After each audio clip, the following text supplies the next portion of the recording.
যদি সংবিধানই আমাদের রক্ষা করতে পারত, তাহলে সংবিধান আমাদেরকে বলে দিত যে আমাদের সেদিন বালু ট্রাক সরানোর ক্ষেত্রে সংবিধানের পৃষ্ঠা আমাদেরকে খুঁজতে হতো। সংবিধান যদি মানতে হতো, তাহলে আমাদের মাননীয় প্রধানমন্ত্রী বাংলাদেশে থাকার কথা না, ওনার দেশের বাইরে থাকার কথা। সংবিধান মানতে হলে বর্তমান স্বরাষ্ট্রমন্ত্রীর এখন দেশের বাইরে থাকার কথা ছিল। আপনারা যেমন 51% সমর্থন নিয়েছেন, 70% প্রায় জনগণ কিন্তু গণবিপ্লবের গণভোটের পক্ষে তারা রায় দিয়েছে। আপনাদের চেয়ে সেই 51%-এর তুলনায় সেই 70% প্রায় গণভোটকে যদি আপনারা ইগনোর করেন, তাহলে আমি বলবো আমার বাউফল, আমার পটুয়াখালী শুধু নয়, গোটা বাংলাদেশ আবার জেগে উঠে গণভোটকে তারা কার্যকর করতে। মরহুমা বেগম খালেদা জিয়া নিজে বলেছিল, আমরা সুযোগ পেলে এই সংবিধানকে আমরা ছুঁড়ে ফেলে দেব। সেই সংবিধানের প্রতি আজকে বর্তমান সরকারি দলের কেন এত প্রেম জাগ্রত হয়েছে, এটা বাংলাদেশের মানুষের জানার অধিকার আছে। আমি মনে করি গণভোটের বিরোধিতা করার অর্থ হচ্ছে আমরা আয়নাঘরকে সমর্থন করতে চাই। গণভোটের বিরোধিতা করা মানে হচ্ছে 70% মানুষকে আমরা অন্যায্যভাবে তাদেরকে আবার ধিক্কার জানাতে চাই। পটুয়াখালী 2 আসন থেকে নির্বাচিত মাননীয় সংসদ সদস্য জনাব ডক্টর মোহাম্মদ শফিকুল ইসলাম। আসসালামু আলাইকুম। মাননীয় স্পিকার, আপনাকে ধন্যবাদ। আজকে আমি মহান আল্লাহর দরবারে শুকরিয়া আদায় করি এবং আমার প্রিয় পটুয়াখালী 112 বাউফল 2 আসনের যারা নির্যাতন, নির্মম এবং হামলা মামলার শিকার হয়েও ভয়কে জয় করে ন্যায় এবং ইনসাফের প্রতীকে ভোট দিয়ে তারা আমাকে বিজয় করে এখানে কথা বলার সুযোগ করে দিয়েছে। মাননীয় স্পিকার, আপনি জানেন আজকে আমরা যখন এখানে দাঁড়িয়ে কথা বলি, তখন আমাদেরকে এটা ভাবতে হচ্ছে যে আমরা কথা বলতে গিয়ে আবার বিগত 17 বছরের কোনো একটা বৈষম্যের মধ্যে পড়ে যাচ্ছি কিনা। কিন্তু আমাদেরকে এটা ভাবতে হচ্ছে, আমরা যখন এখানে দাঁড়িয়ে কথা বলছি, আমাদের কথা বলার সময় শহীদ শরীফ ওসমান হাদি ইনসাফের পক্ষে কথা বলার সময় বলেছিল, আমার প্রতি যে জুলুম করবে আমি তার সাথেও ইনসাফ করতে চাই। আমরা লক্ষ্য করেছি এই সরকার প্রতিষ্ঠিত হওয়ার পর শরীফ ওসমান হাদির ব্যাপারে তার বিচারে কতটুকু কার্যকারিতা নিয়ে এসেছে তা আমরা এখন পর্যন্ত জানতে পারিনি। আমার মনে হয় আমরা সংবিধান নিয়ে ঘাটাঘাটি করতে করতে যদি সংবিধানই আমাদের রক্ষা করতে পারত, তাহলে সংবিধান আমাদেরকে বলে দিত যে আমাদের সেদিন বালু ট্রাক সরানোর ক্ষেত্রে সংবিধানের পৃষ্ঠা আমাদেরকে খুঁজতে হতো। সংবিধান যদি আমাদেরকে রক্ষা করতে পারত, তাহলে 72-এর সংবিধানের আলোকে আজকে আমাদের এখানে থাকার কথা না, আমি শফিকুল ইসলাম মাসুদ আমার এখন জেলখানায় থাকার কথা। সংবিধান যদি মানতে হতো, তাহলে আমাদের মাননীয় প্রধানমন্ত্রী বাংলাদেশে থাকার কথা না, ওনার দেশের বাইরে থাকার কথা। সংবিধান মানতে হলে বর্তমান স্বরাষ্ট্রমন্ত্রীর এখন দেশের বাইরে থাকার কথা ছিল।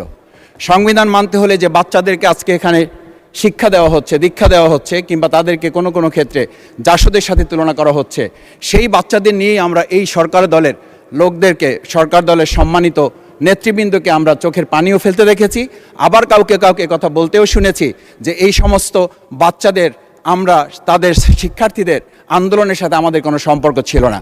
আমরা খুব লজ্জিত হই মাননীয় স্পিকার, আমাদের এই বর্তমান সময়ে আমরা যদি এটা খেয়াল করি যে আমাদের বাংলাদেশের এই বর্তমান প্রেক্ষাপটটা নতুন করে এখন যে গণভোটের যে আজকে ন্যায্যতা অন্যায্যতা, সাংবিধানিক পৃষ্ঠা, লাইন, অক্ষর, দাড়িকমা আমাদেরকে শেখানোর চেষ্টা করা হচ্ছে, যদি সেটা হতো তাহলে বাংলাদেশ জাতীয়তাবাদী দলের সম্মানিত মহাসচিব তিনি কয়েক হাজার পুলিশের বেষ্টনীর মাঝখানে একা একটা মোবাইল নিয়ে তাকে আমরা দাঁড়িয়ে থাকতে দেখেছি, তখন সংবিধান আমাদেরকে রক্ষা করতে পারে নাই। মাননীয় স্পিকার, আমি 350 মামলা নিয়ে 7 মাসের ব্যবধানে, আপনিও আমার 2-1টা মামলাতে আপনি আমাকে সহযোগিতা করেছেন, সেটা এই সুযোগে ধন্যবাদ জানাতে চাই। আমার 350 মামলা জামিন করতে 7 মাস সময় লেগেছে, আমার বের হতে সময় লেগেছে 4.5 বছর। আমি সেই 4.5 বছরে 3 বার রিয়ারেস্ট হয়ে 2 বার গুম হয়েছি। আমি তখন ডিজিএফআই, এনএসআই, ডিবিএসবির কাছে জানতে চেয়েছিলাম, আমার সামনে দিয়ে বড় বড় নেতারা বের হয়ে যাচ্ছে, আমার অপরাধটা কি? তখন বলেছিল তারা হুমকি না, হুমকি হচ্ছেন আপনারা। আমাদেরকে যখন শেখ হাসিনার শেষ সরকার নিষিদ্ধ করেছিল, তখন তারা 14 দল মিটিং করে বলেছিল এই জামাত শিবিরই হচ্ছে সবচেয়ে বড় সমস্যা, তাদেরকে নিষিদ্ধ করলে এই আন্দোলন থেমে যাবে। আজ একটা কথা পরিষ্কার বলতে চাই, এই গণবিপ্লব নিয়ে আমাদের মাথা ব্যথার মূল কারণ হচ্ছে এখানেই শেখ হাসিনা আমাদেরকে যথার্থ টার্গেটটা করেছিল। সেই টার্গেটের মূল লক্ষ্য ছিলাম আমরা। আমাদেরকে বলা হয়েছিল একটা গুলি করলে একটা সরে বাকিগুলো লড়ে না, সেই লড়ে না লোকগুলো ছিলাম আমরা। মাননীয় স্পিকার, যার কারণে আমাদেরকে তারা ভয় পায়। আমরা এখন বর্তমান সময় ভিডিও দেখতে পাই যেই শেখ হাসিনা বাইরে থেকে বলেছিল আমরা এই দলকে ভোট দিতে বললাম আর সেই দল আমাদের সাথে আবার বিশ্বাসঘাতকতা করেছে। আমরা সেই শেখ হাসিনার বক্তব্য শোনার পর আমরা কাউকে আজকে এখানে বলতে শুনে নাই শেখ হাসিনার ওই বক্তব্য সঠিক নয়। এই মানুষ প্রতারিত হয়েছে, বেইমানি করা হয়েছে। আবার যদি গণভোট জুলাই সনদ নিয়ে এই জাতির সাথে প্রতারণা করা হয় তাহলে মূল্য দিতে হবে শুধু নয়, আবার আমাদেরকে 17 বছরের সেই জেল জুলুম নিপীড়ন গুম খুনের জায়গায় আমাদেরকে ফিরে যেতে হবে। আমি মনে করি পরিষ্কার বক্তব্য, গণভোটের প্রতি সমর্থন না জানিয়ে জুলাই সনদকে যদি আজকে ইগনোর করা হয় তাহলে আমাদেরকে কিন্তু আবার সেই গুম খুনের আয়নাঘরের দিকে আমাদেরকে ধাবিত করা হবে। আমি মনে করি গণভোটের বিরোধিতা করার অর্থ হচ্ছে আমরা আয়নাঘরকে সমর্থন করতে চাই। গণভোটের বিরোধিতা করা মানে হচ্ছে 70% মানুষকে আমরা অন্যায্যভাবে তাদেরকে আবার ধিক্কার জানাতে চাই। আমি এখানে স্পষ্ট বলতে চাই, আপনারা যেমন 51% সমর্থন নিয়েছেন, 70% প্রায় জনগণ কিন্তু গণবিপ্লবের গণভোটের পক্ষে তারা রায় দিয়েছে। আপনাদের চেয়ে সেই 51%-এর তুলনায় সেই 70% প্রায় গণভোটকে যদি আপনারা ইগনোর করেন তাহলে আমি বলবো আমার বাউফল, আমার পটুয়াখালী শুধু নয় গোটা বাংলাদেশ আবার জেগে উঠে এই গণভোটকে তারা কার্যকর করতে। ধন্যবাদ, আপনি 1 মিনিট পেয়েছেন।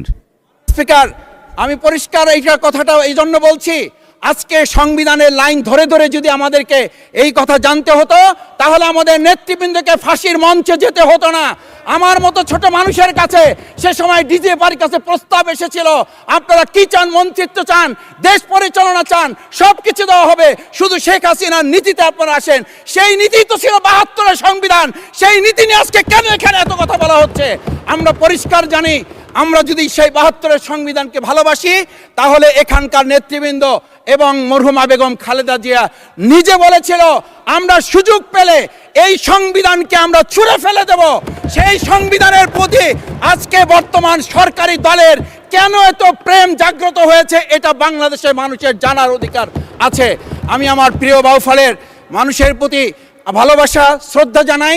যেই বাউফলবাসী আমার দাবি আদায়ের জন্য, আমার এলাকার মানুষের অধিকার আদায়ের জন্য এখানে দিয়েছে, আমি সেই অধিকার